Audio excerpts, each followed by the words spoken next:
మన పెద్దోళ్ళు ఒక సామెత చెప్తారు, సిగ్గిడిసింది మిగతా వాళ్ళు కూడా ఇలాగే బతుకుతారు కావాలి, ఇలా బతికితేనే సొసైటీలో గెలుస్తాం కావాలని అనుకుంటారు.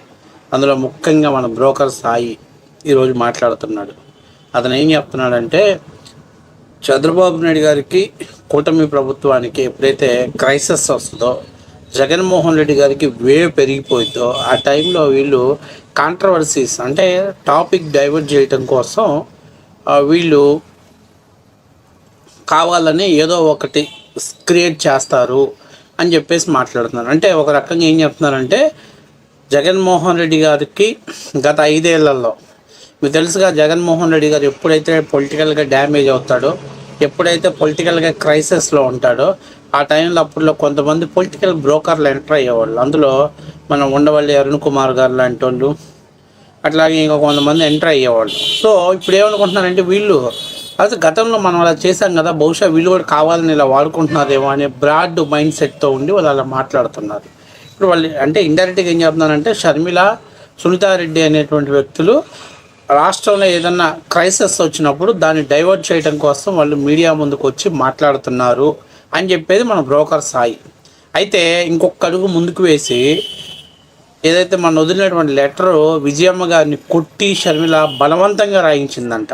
సరే, అది నేను చెప్తే బాగుండదు, కానీ మన బ్రోకర్ సాయి చెప్తాడు. సాయి చెప్పిన దాన్ని బట్టి చూసి ఒకసారి, అంటే జర్నలిజం ముసుగులో, అందుకే కదా విజయసాయి రెడ్డి చెప్పాడు అతన్ని, వాడు ఒక పొలిటికల్ బ్రోకరు, చెల్లిస్తున్నాం డబ్బులు మాత్రం మొరగాలి కదా. వాస్తవంగా ఎప్పుడైతే ఇక్కడ వరుసగా జగన్ కి పాజిటివ్ స్టెప్స్ పడ్డాయి, జగన్ మీద ఇంతవరకు చేసే డ్రగ్స్ వ్యవహారం కాస్త రివర్స్ అయ్యి ఇప్పుడు టీడీపీకి తగులుకుంది.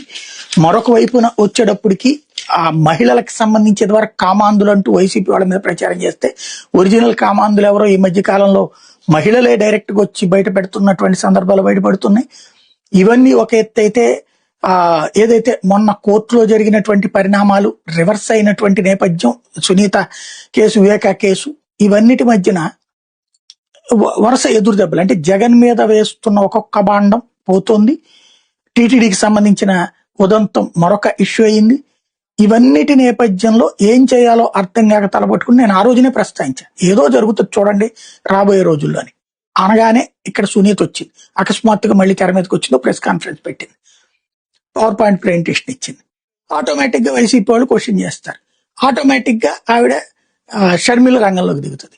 షర్మిల రంగంలోకి దిగ్గానే వీళ్ళు నువ్వు ఆస్తి కోసం చేస్తావంటారు. అదుగదుగు చూశారు నన్ను న్యాయం అని వేస్తున్నారు అని ఆమంటారు.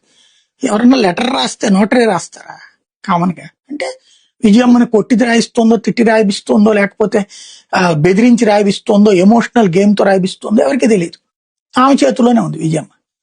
ప్లస్ ఎవడైనా సరే పెళ్ళైన 30 ఏళ్ల తర్వాత నాన్న ఆస్తుల్లో వాటాలంటే అడిగినా తప్పులేదు.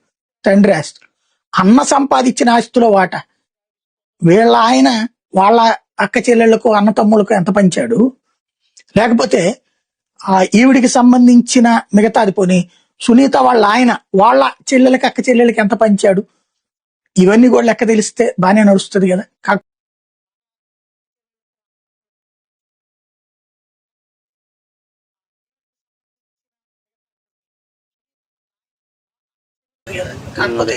అదే బ్రోకరిజం అలా ఉంటుంది. డబ్బులు ఇస్తున్నాడు కదా, ఇప్పుడు డబ్బులు ఇస్తే ఎంత పర్ఫార్మెన్స్ చేయాలో అంత పర్ఫార్మెన్స్ చేస్తాడు.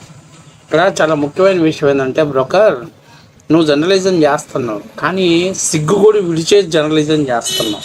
రాజశేఖర్ రెడ్డి ఆ రోజు క్లియర్గా చెప్పాడు, అయ్యా జగన్మోహన్ రెడ్డి, నువ్వేం కొండలు కొట్టో గుండెలు పిండో సంపాదించలేదు, నా అధికారాన్ని అడ్డం పెట్టుకొని సంపాదించావు. కాబట్టి నువ్వు సంపాదించిన దాంట్లో మీ ఇద్దరు సరిసమానం పంచుకోండి, ఉన్న నలుగురికి, మనవాడికి మనవరాళ్ళందరికీ కూడా సరిసమానంగా పంచుకోండి అని చెప్పి రాజశేఖర రెడ్డి గారు ఆ రోజు చెప్పాడు.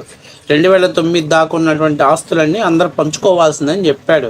అందుకనే కదా జగన్మోహన్ రెడ్డి 2019లో MOU రాసి సంతకం పెట్టింది.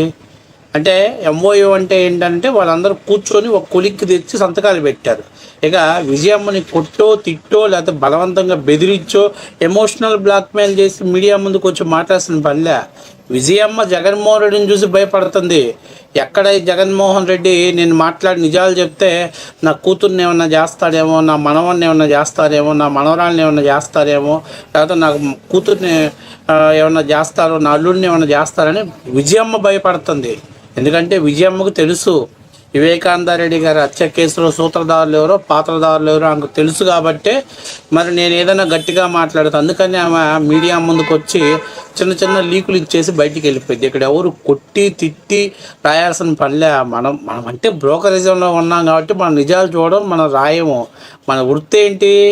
మన వృత్తి ఏంటి? ఇదే కదా. నువ్వేమన్నా పోయి షర్మిల వాళ్ళ ఇంట్లో ఏమన్నా బాత్రూమ్లు కడుగుతా చూస్తున్నావా ఏంటి?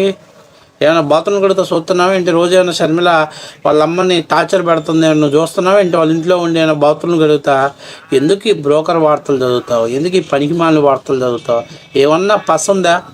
జగన్మోహన్ రెడ్డి డబ్బులు ఇస్తున్నాడు, నేను మొరుగుతున్నా, అంతేగాని ఎక్కడన్నా వాస్తవం ఉందా? అసలు first of all CBI case charge sheet clean sheet అవ్వగానే ఎవరయ్యా అవినాష్ రెడ్డి ప్రెస్ మీట్ పెట్టాడు. నాకు క్లీన్ చిట్ ఇచ్చేశారు, మా కుటుంబం మీద 8 ఏళ్ళు నిందబడింది, మేము అవమానాలను భరించామని చెప్పేసి ఆయన పెట్టిన తర్వాత సునీతారెడ్డి మాట్లాడింది. అంటే కాంట్రవర్సీని ఎవరు క్రియేట్ చేశారు? ఫస్ట్ మీరు క్రియేట్ చేసుకున్నారు. ఎందుకు క్రియేట్ చేసుకున్నారు?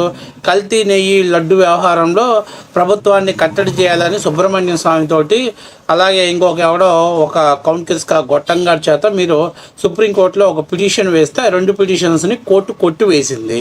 ఇవాళ మొహం మీద ఓస్తున్నారు. అందుకని చెప్పేసే కదా మీరు కాంట్రవర్సీలు చేయడం కోసమే అంబటి రాంబాబు చేత చంద్రబాబు నాయుడు గారిని తిట్టించారు. అట్లాగే మీరు కాంట్రవర్సీలు చేయించడం కోసమే ఆర్కే రోజాని ప్రెస్ మీడియా ముందు తీసుకొచ్చి గాడిదలు కాస్తున్నారా, పాలు పిత్తుకుంటున్నారా అంటూ వల్గర్ లాంగ్వేజ్ మాట్లాడిచ్చారు. మీరు మాట్లాడిన తర్వాత రిటర్న్ వాళ్ళు కౌంటర్ ఇస్తున్నారు.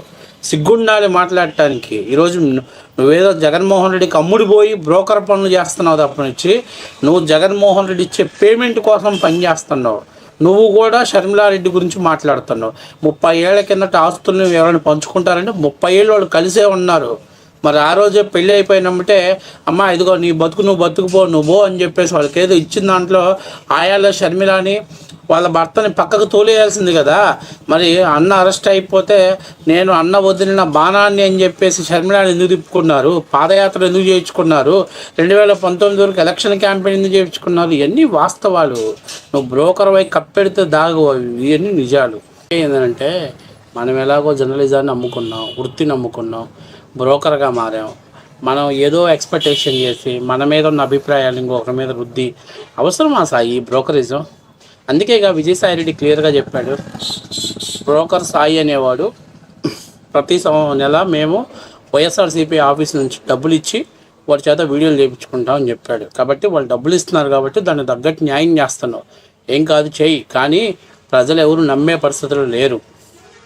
ఈరోజు వాళ్ళకి అన్యాయం జరిగిన మాట వాస్తవమే, ప్రజలందరికీ కూడా తెలిసిందే. నువ్వేదో కవర్ చేయాలని ప్రయత్నం చేస్తున్నావు. ఆ పప్పులే ఉడకం అనేది వాస్తవ విషయం.